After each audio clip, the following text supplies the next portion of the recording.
go then from Limpopo and Polokwane and Limpopo to Ziyanda, who is in Mpumalanga in Mbombela. Good morning, Ziyanda.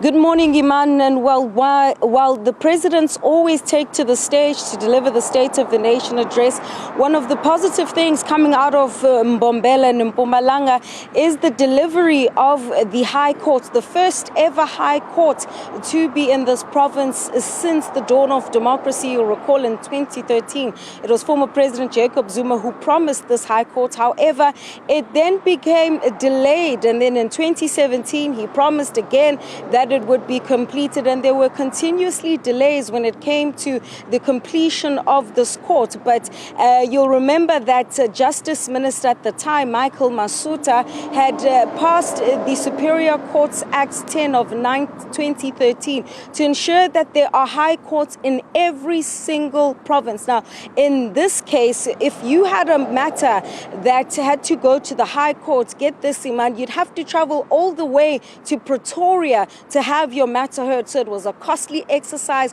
to gain access to justice, and as well as the fact that the family court, now that there's a High Court, is getting assistance. Let's bring in then the South African Women's Lawyers Association as chairperson in this province, Karabo Mashteng Spielman, to talk about the impact of having a High Court now. It's now easier to access justice because it's in the same province, as well as the assistance that is provided for the family courts.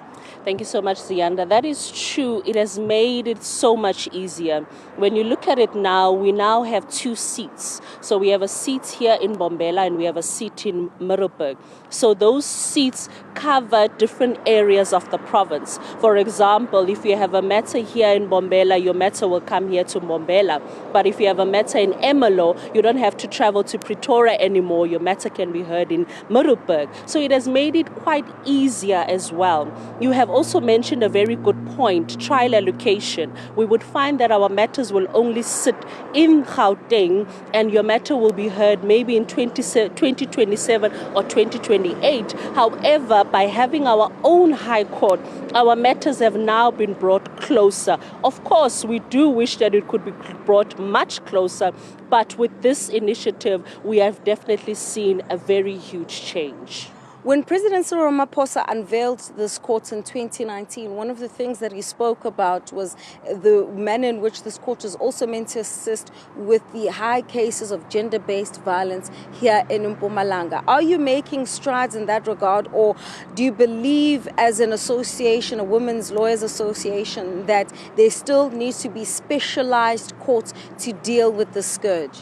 Definitely, we do need specialized courts. I do believe that there is some effort, but more needs to be done. Because like I said, yes, we have trial allocations that are closer, but now our trial allocations, you are looking at 2026 afterwards in April. So when we have a GBV matter, we don't want it to remain stale or to sit for that long. We really want it to come to an end or to a completion in a much quicker pace. So that is what we do think. And even the Office of the Family Court, the other benefit we have with this specific High Court, remember we have the Office of the Family Court on the other side. We have legal aid, we have state attorney, we have all these other entities which help also to bring access to justice quicker.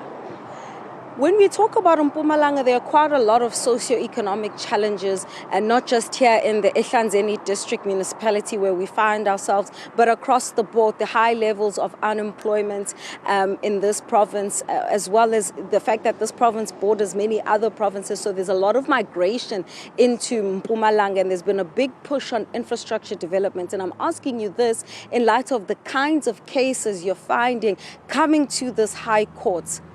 Yes, that is definitely correct. When we are looking, we are close to Mozambique, for example. So you have a lot of those cases where we have illegal immigrants and all of those cases. Unemployment rate has definitely affected us as a province. And it's one of those things that we wish, even as an association, to take part in, to try and help. Because at times we can just look at just the government, but we ourselves need to come up with plans, need to come up with certain ways of trying to help all of these different issues that we have as a country and as a province. All right, that's Karabo Mashteng Spielman there, speaking on behalf of the South African Women Lawyers Association, just talking about how the socioeconomic challenges impact their work here in this particular court. And we'll be speaking to as well, Iman, the MEC for the Provincial Treasury here about then the money allocations and the priorities of this particular province, Iman. Ziyanda Ngobo, Aldrin Sempier, thank you very much. We'll check back in with our team later on in the program.